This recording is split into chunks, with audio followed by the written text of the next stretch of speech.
आप लोगों को मैं कई बार कह चुका हूँ कि लॉकडाउन के वीडियोस एक डायरी हैं, क्योंकि संकट का काल है लेकिन अभूतपूर्व है, इससे पहले कभी नहीं देखा गया। मैंने सोचा था कि जाहिलों के बारे में ज़्यादा नहीं बोलूँगा और इसीलिए अपनी कल की बात को विराम देता हूँ। उम्मीद करता हूँ कि अब भगवान कुछ सद्बुद्धि देंगे और ये लोग अपने मानवता के धर्म को भी समझेंगे। हमारे कुछ मित्रों ने सरकार के ऊपर भी टिप्पणी की, मतलब वो बड़े व्याकुल हैं कि मैं सरकार के बारे में क्यों नहीं कुछ बोलता हूँ। मतलब कि यहाँ एक ट्रेंड बन गया है, इसी को छद्मता कहते हैं। इसी से तो शुरुआत हुई थी ये सारे प्रपंच की, कथित बुद्धिजीविता की। भाई मैं तो बुद्धिजीवी हूं नहीं, मैं तो गवार ही हूं, सीख रहा हूं आप लोगों के साथ साथ में, और मानता हूं इस बात को। और मरते दम तक ही रहते रहते सब गवार ही हैं। अब कोई गलत फहमी पाल लेता है तो पाल लेता है। खैर, मुद्दे की बात ये कि क्यों बोले सरकार के खिलाफ, और ये सरकार के खिलाफ बोलने से आप कोई अच्छी बात बोल रहे हैं का फैशन कहां से पैदा हो गया भाई। और सरकार कुछ गलत करे, कुछ निंदनीय काम करे तो बोलना बिल्कुल वाजिब है। 100% मैं आगे खड़ा रहूंगा, मैं आपसे पहले बात बोलूंगा, मैं आपसे वादा करता हूं। एक समय पर जब पूरी दुनिया आपकी सरकार के काम की प्रशंसा कर रही है, सारी दुनिया प्रशंसा कर रही है, तब भी आप मूर्खों की तरह उन बातों को ढूंढने का प्रयास कर रहे हैं जिनसे कि आप किसी तरह से सरकार के कामों को कम बता दें। भाई, ना तो देश में संकट की स्थिति खत्म हो गई, न ही देश का संकट काल कहीं से भी खत्म हुआ है। ये देखिए, हमारे पुलिसकर्मी हैं जो लगातार अपनी ड्यूटी बजा रहे हैं, ये भी सरकार का हिस्सा है। सरकार का मतलब क्या होता है? सरकार का मतलब कोई आदमी होता है? सरकार का मतलब कोई पार्टी होती है? जी नहीं महानुभावों, सरकार का मतलब ये सब नहीं होता है। सरकार का मतलब होता है एक तंत्र, एक सिस्टम जिससे देश चलता है, एक व्यवस्था। उस व्यवस्था की यदि मैं आज के दौर में बात करूं, मैं ये नहीं कहता कि सब कुछ बिल्कुल ठीक हो गया है और एक बहुत सपनीला भारत बन गया है, मैं ये सब नहीं कह रहा हूं। बहुत चुनौतियां हैं, लेकिन आप ये कहें कि कुछ नहीं हो रहा है तो मैं आपका विरोध करूंगा। मैंने इनोवेट इंडिया और स्टार्टअप एरा जैसी मुहिम के बारे में काफी लिखा, काफी काम किया। मैं आज भी आपको दावे से कह रहा हूं, आप आने वाले समय में इस वीडियो को पता नहीं कितना याद रख पाएंगे, नहीं रख पाएंगे, लेकिन आने वाला वक्त ये बात देखेगा कि ये एक बहुत ही क्रांतिकारी कदम साबित होगा।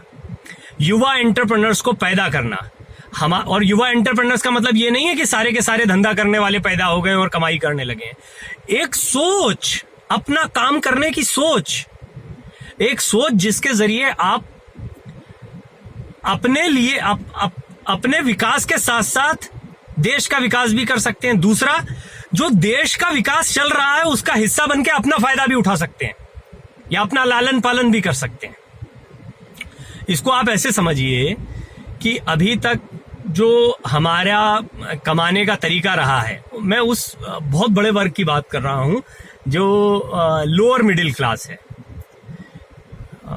जो कि कुछ बड़ी बड़ी कंपनियों के लिए काम करते हैं, बड़े बड़े पदों पर भी काम करते हैं और विभिन्न तरीकों से काम करते हैं। मैं उन लोगों की बात कर रहा हूं। ये वो लोग होते हैं जो कहीं ना कहीं हमारे लिए एक ऐसा मॉडल क्रिएट करते हैं या एक ऐसा सैंपल क्रिएट करते हैं। सैंपल शब्द मुझे लगता है ठीक रहेगा। एक ऐसा सैंपल है जो बताते हैं कि मेजॉरिटी, जो कि बहुत लिखने पढ़ने का काम भी कर रहे हैं, बहुत देश के लिए चिंतन मनन भी कर रहे हैं और साथ साथ में कुंठित भी रहते हैं कई बार। मैं उस वर्ग को अगर सैंपल के तौर पर उठाऊं तो वहां पर ये जो स्वरोजगार की भावना और अपनी स्किल्स के प्रति आदर का जागरण हो रहा है, हुआ नहीं है, हो रहा है, वो बहुत महत्वपूर्ण है। अपने रोजगार से मतलब ये होता है कि निश्चित तौर पर अभी भी बड़े बड़ी फैक्ट्रीज और बड़े बड़े लोगों के लिए लोग अपनी स्किल्स को दे रहे हैं, अपना अपना काम कर रहे हैं। लेकिन जब आप समझ जाते हैं कि हुनरमंद की कद्र हर जगह होती है और हुनर ही है जिससे आपको रोटी मिलती, किसी की दया पर आप नहीं जीते हैं, तब आपको समझ में आता है कि स्किल्स को डेवलप भी किया जा सकता है और अपनी वैल्यू को और बढ़ाया जा सकता है। ये जो मैंने इतनी बात कही है स्टार्टअप एरा और इनोवेट इंडिया के मिशन से जोड़कर, उसका मकसद ये है कि आप ये भी समझ पाएं कि किसी सरकार का काम इस माहौल को, इस सोच को पैदा करना भी है। आंदोलन क्या होते हैं, क्रांतियां क्या होती हैं। क्रांति में क्या ये होता है कि कोई आपके लिए तंबू गाड़ देता है, क्रांतियों में क्या ये होता है कि कोई आपके लिए खाने की व्यवस्था कर देता है, या आप घर में पड़े रहें, पलंग तोड़ते रहें और आपको कोई दाना पानी की व्यवस्था कर जाए, आपके मौज मजे के इंतजामात कर जाए। इसको क्रांति कहते हैं, इसको आंदोलन कहते हैं, इसको विकास कहते हैं। जी नहीं, जी नहीं। सरकार ये नहीं कर रही, सरकार वो नहीं कर रही, भाई लोग भूखे मर रहे हैं। अरे सरकार उसके लिए व्यवस्था करेगी तो क्या करेगी? आप क्या चाहते हैं कि भूखों को उठा के सबको पैसा बांट दिया जाए? ये व्यवस्था है। इस व्यवस्था, या भूखा भूखा क्यों है ये जानकर पहले उसको सिखाया जाए। एक बड़ी मशहूर कहावत है, किसी को 2 मछली पकड़कर दे दो के बजाय उसे मछली पकड़ना सिखा दो तो बड़ा काम करोगे। सुनी होगी आपने। जी हाँ, अभी सरकार का विजन मुझे यही लगता है कि किसी के मुंह में निवाला डालने के बजाय वो खुद के लिए कैसे काम कर सकता है पर उनका जोर है, और मैं इसको बहुत अच्छी योजना मानता हूं। इसीलिए मैं सरकार के खिलाफ बोलने वालों को भी ये कहना चाहता हूं कि आप अपना योगदान देखें। आप ये देखें कि सरकार की किन कामों की आप निंदा करते हैं। आप धर्म की राजनीति और दूसरी तमाम चीजों में उलझ जाते हैं। कहां से पैदा हुई इसके बारे में कोई नहीं सोच रहा है। सीए एनआरसी कहां से पैदा हुआ इसके बारे में कोई नहीं सोच रहा है। इसका विभत्स रूप कहां से आया इस पर कोई नहीं सोचता है। ठीक है, अभी ये तबलीगी जमात के ऊपर कुछ बोला गया तो उस पर राजनीति शुरू हो गई, उसको पार्टीगत राजनीतियों से जोड़ दिया गया। अरे यार ये क्या है? और आप फिर आप दावा करते हैं कि आपकी बातों को सुना जाए या आपके सरकार के विरोध को माना जाए। अरे कभी कोई विकास की बात, कभी कोई कंस्ट्रक्टिव बात भी आप करते हैं, कभी कोई ऐसी बात करते हैं जिससे देश का विकास या देश के लिए संभावनाएं भी दिखाई देती हों, कहीं आपके कोई सुझाव आते हों और ऐसे सुझाव हों जिनको नजरअंदाज किया हो सरकार ने। आप सरकार से कुछ बेहतर सोच पा रहे हैं, कुछ हो नहीं रहा, कुछ हो नहीं रहा, वो गरीब है, वो भीड़ है, वो मजदूर है, वो वहां पड़े हैं, वो ये है, बस यही कहते रहते हैं। और खुद आपकी जिंदगी क्या है? अपनी जिंदगी अपने गिरेबान में झांकिए। अरे दूसरों की चिंता करने वाले आप सुरक्षित महसूस करते हैं क्या? जी नहीं, आप भी नहीं करते हैं। आप भी महाडरपोक हैं, महाडरपोक हैं, इसीलिए इस तरह की अनर्गल बातों और प्रलाप में लगे हुए हैं। अगर आप में दम होता तो या तो आप खुलकर कुछ कर रहे होते या फिर सरकार के किसी ऐसी योजना का हिस्सा होते जिसमें आप सचमुच में उसकी कमियां निकाल पाते। स्टार्टअप इंडिया और इनोवेट इंडिया की जो कमियां हैं वो मैंने निकाली है। मैं नहीं कहता कि इसमें बिल्कुल कमियां नहीं है, मैंने उन कमियों को निकालकर सामने रखा है। मैं अपने सुझाव देता हूं, पर जहां देना है वहां देना है। सार्वजनिक मंचों पर उन लोगों को दूं जिन्हें राजनीति करनी है, जिन्हें स्टार्टअप का एस नहीं पता है, जिन्हें योजनाओं का जीरो पता है, जो मूर्ख हैं, अनपढ़ हैं, गंवार हैं, उनके लिए निकाल कर दूं ये जानकारियां।